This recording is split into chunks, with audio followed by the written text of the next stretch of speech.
Vem, vamos embora, que esperar não é saber. Quem sabe faz a hora, não espera acontecer. Quero só saber quem fez sobre música, né? Essa música aí do Geraldo Vandré, praticamente o hino contra a ditadura militar, né? Sobre a atividade ainda da semana passada, né? Só quero saber se vocês já fizeram, tá, pessoal? O que nós vamos então ver hoje, né? Pós-ditadura militar aí, pensando a reabertura. Então, num primeiro momento, eu vou falar sobre o sistema presidencialista, um pouco sobre partidos, tá? E aí depois eu vou dar uma palhinha sobre cada governo, um resumão bem sintético mesmo, para a gente entender alguns processos políticos da nossa formação política brasileira, né? Até onde chegamos aqui a questão partidária, a questão de governo. Ok, pessoal? Bom, primeiramente é importante salientar que esta crise de representatividade partidária, esta crise, ela não é uma crise brasileira, ela é uma crise mundial. Uma coisa, pessoal, que é interessante, e hoje eu tenho um pouco mais de maturidade, porque eu estou muitos anos trabalhando com isso, inclusive estou cansado de trabalhar com isso, às vezes os alunos vêm me pedir ajudas sobre partidos, enfim, eu acho que tem doutorandos aí estudando bem mais afinco com que eu, outros partidos e tal. Já estou um pouco saturado dessa agenda, mas estudei muito essa agenda de pesquisa. E uma das coisas que sempre, né, a gente se pergunta é por que, professor, as democracias precisam de partidos políticos? Por que a democracia representativa não pode ter outra organização ou ser livre de partidos? Por que não, né, só elegermos pessoas e não partidos? Essa é uma pergunta interessante porque ela não tem uma resposta tão lógica e tão clara assim. Quando os partidos surgem, tá, eles surgem também para ser uma referência para o eleitor. Obviamente, em alguns momentos históricos mais antigos, a quantidade de informação e a capacidade da gente digerir essa informação ela é muito menor. E o partido ele faz o que a gente chama de economia de custo informacional, né? Na teoria de Downs, por exemplo. Eu não sei se vocês já tiveram um autor como Anthony Downs. Geralmente quem fala sobre isso ou era para falar é o professor Gustavo em Teoria Política 2. Ok?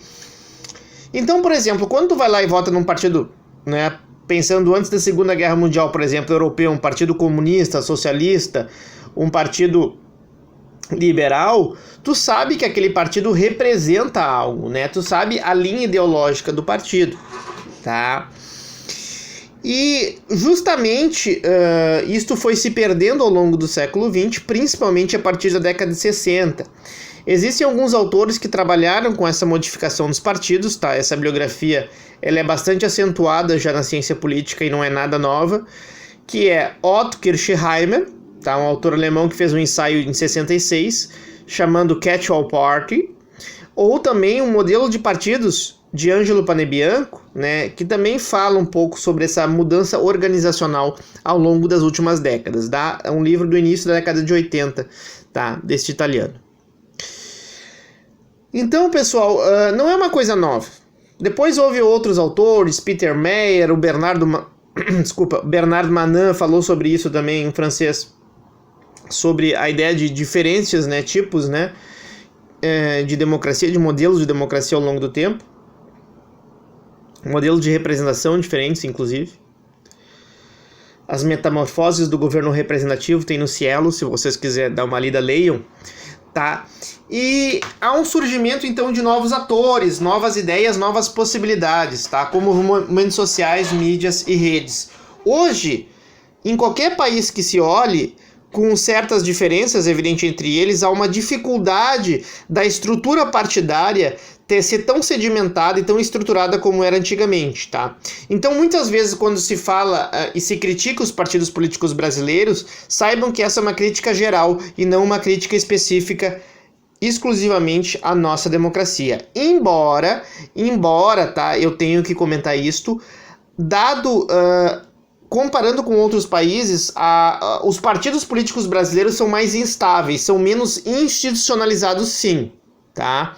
Apesar de boa parte da ciência política querer demonstrar uma aproximação com outros modelos europeus ou até mesmo norte-americano, tu não compara o sistema partidário brasileiro com o sistema partidário norte-americano, por exemplo, que eles disputam há mais de 100 anos entre democratas e republicanos, ok? Ou na Europa, por exemplo, o Partido Trabalhista Inglês, o Partido Social Democrata Alemão, os cristãos na Alemanha também, né? O Partido Cristão da Alemanha, da Merkel, na França, tu não compara, tá, pessoal? São coisas incomparáveis, eu diria.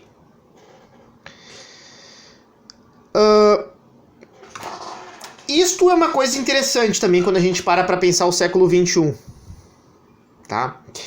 Porque apesar da existência dessa pluralidade de novos atores, como mídia, movimentos sociais, redes sociais de maneira geral, ainda os partidos têm um monopólio, prestem atenção, um monopólio da representação. Vocês já se deram conta disso? Quer dizer, professor, por que os partidos são os legítimos representantes, tá, de fazer alterações nas políticas públicas? Por que não pode ser conselhos? Por que não pode ser sorteio? Por que não pode ser movimentos sociais de maneira geral? Por que não pensar outra organização? Talvez este seja o século, né, que os partidos deixem, então, não de existir, mas talvez eles deixem de ter a mesma preponderância.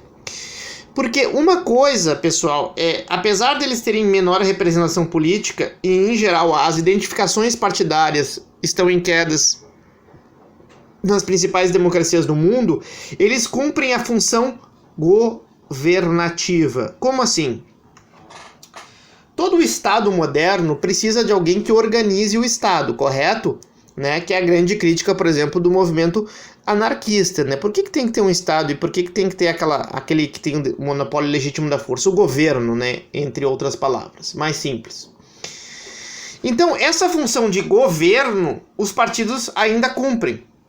Porcamente, talvez porcamente. Não digo que cumprem de uma maneira satisfatória. Até hoje, o nosso presidente da República, que eu saiba, não está afiliado a um partido nenhum, desde que ele deixou o PSL, por exemplo. Né?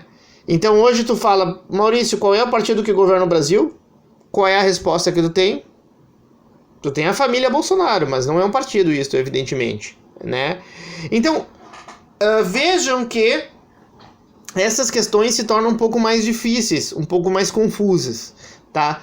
Os partidos, eles também governam sozinhos, né? Quem governa de fato? A pergunta que eu faço isso, porque na ciência política, e principalmente para o marxismo, isso é sempre uma questão muito candente, quem de fato as políticas públicas são aprovadas para beneficiar quem?